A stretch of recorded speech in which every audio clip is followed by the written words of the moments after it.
Dans cette correspondance adressée au commandant de la région de gendarmerie du littoral, Maître Hippolyte Méli, membre du collectif de défense d'Anissé et Kané, évoquait la rétention de l'extracteur d'oxygène de son client à la Légion de gendarmerie du littoral, alors que l'homme politique souffrait d'une insuffisance respiratoire connue de tous. Dans l'air qui est autour de nous, il y a 20% d'oxygène à peu près.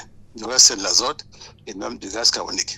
Et donc, pour les malades qui n'ont pas, dont l'organisme ne fournit pas assez d'oxygène, on leur donne l'oxygène. Il y a deux formes.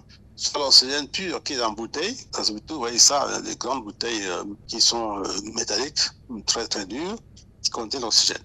Deuxième façon, l'appareil électrique qui extrait l'oxygène de l'air et le délivre au malade. C'est ça qu'on appelle un extracteur. Pour le pneumologue privé, un patient d'un tel appareil, pendant plusieurs jours, peut engager son pronostic vital. Si un malade a besoin d'oxygène et qu'on ne lui délivre pas, ce que fait l'extracteur, ça peut entraîner des dégâts qui peuvent aller jusqu'à la mort. Parce que si vous n'avez pas d'oxygène, il y a rien qui marche dans l'organisme. L'oxygène, c'est indispensable à la vie. Donc sans oxygène, dégâts dans plusieurs organes et éventuellement le décès. Un bordereau d'expédition du kit respiratoire Yaoundé, signé par le commandant de la Légion de gendarmerie du littoral, révèle une date d'envoi fixée au 22 novembre, soit une réaction survenue une semaine plus tard et près de 21 jours après l'arrestation d'Anissé et Kané à Douala et son transfert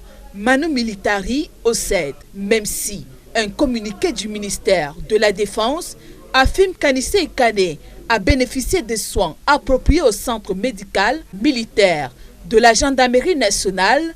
Les avocats du défunt, ses camarades de lutte et sa famille soutiennent mordicus que les barons du régime de Yaoundé ont précipité la mort du leader du Manidem.